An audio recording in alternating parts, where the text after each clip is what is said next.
मंदिर में बनाने के बाद, उसके बाद तुरंत बनाने के प्रतिष्ठा के पहले त्याग होना चाहिए।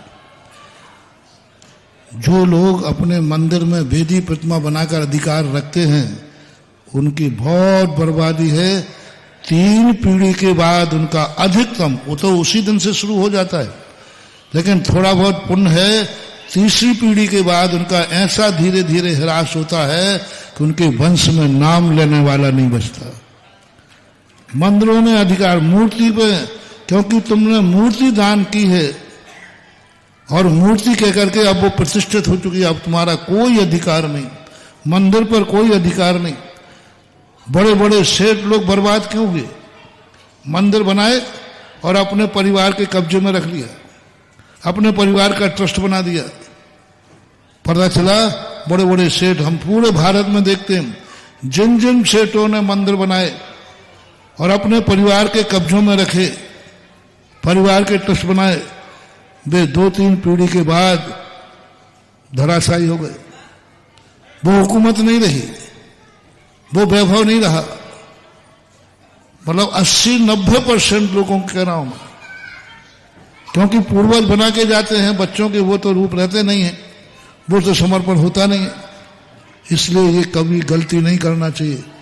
मैं तो अपने भक्तों से जब भी कोई मंदिर बनाता है, मूर्ति प्रतिमा, पंचकल्याणक के पहले के श्रीफल चढ़वा देता हूं कि आज के बाद तुम्हारा इस मंदिर में मूर्ति पर कोई अधिकार नहीं है। समाज जो चाहे वैसा करे, हमसे पूछने की कोई जरूरत नहीं है। और बीच में यदि तुम्हारा ममत्व रखते हो तो बर्बादी है, निश्चित बर्बादी है। यदि तुम उसके प्रति कोई भी थोड़ा भी ममत्व रखते हो तो नहीं रखना चाहिए। एक सेठ ने मंदिर बनाया, जब मंदिर को विराजमान करने की मूर्ति की बात आई, करोड़ों रुपया उसने लगाया, तो समाज ने कहा महाराज विराजमान ही, हम कहीं नहीं विराजमान करना। बोले महाराज जी ने करोड़ों रुपया लगा दिए, अब मूर्ति विराजमान की बोली तो 2-5 लाख की है, हमारे भाव हैं सेठ जी बैठा ले। मैंने कि आपका सेठ बैठा लेगा, मेरा भक्त नहीं बैठा लेगा। हमने उनसे कहा सेठ जी यदि समाज की मानना हो तो बैठा दो और मेरी मानना हो तो मत बैठाना। अब आप पूरा मंदिर बनाया, पूरा पंचकल्याण किया, अब भगवान को विराजमान न करने की बात आई, मैंने रोक दिया। सेठ जी कह रहे मैं तो महाराज की मानूंगा, बैठ गए वो। हमने आप मंदिर का त्याग कर दो, मेरा मंदिर नहीं, मैंने देखा नहीं, मेरे कोई लेना देना नहीं। अब बोरी लगी तो मैंने बाजू में उनको बैठा लिया था। हमने सेठी बोरी अपन को छोड़ना नहीं है।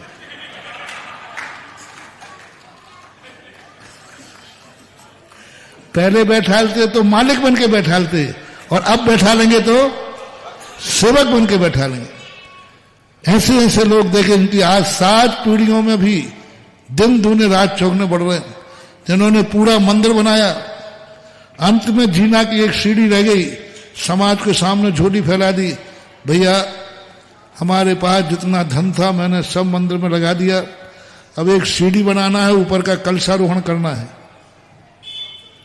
इसके लिए आप सब लोग थोड़ी थोड़ी दान राशि दे दे तो वो एक नीचे की सीढ़ी बन जाए और कलशारोहण हो जाए। लोग कह रहे सेठ जी आपके यहां पैसे की कमी, आपके लिए इतना सब एक सीढ़ी बनाने को पैसा नहीं है।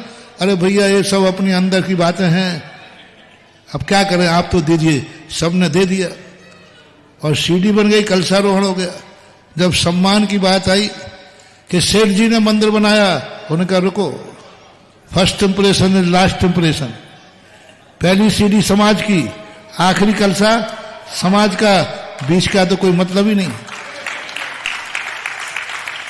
क्यों नहीं फलेंगे इनकी 7 पीढ़ियां? पूरा मंदिर बनाकर सीढ़ी समाज की कर दी, कलशारोहण मंदिर मेरा कहां है? पहला कदम समाज की सीढ़ी पर कलशारोहण। ऐसा त्याग करते, ये अधिकार और कब्जा बना करके बाद में कहते हैं महाराज हमने जब से मूर्ति बैठा ली हम बर्बाद हो गए, हमारे पूर्वजों ने मंदिर बनाया हम बर्बाद हो गए। बर्बाद हो गई, ये अतिशय है।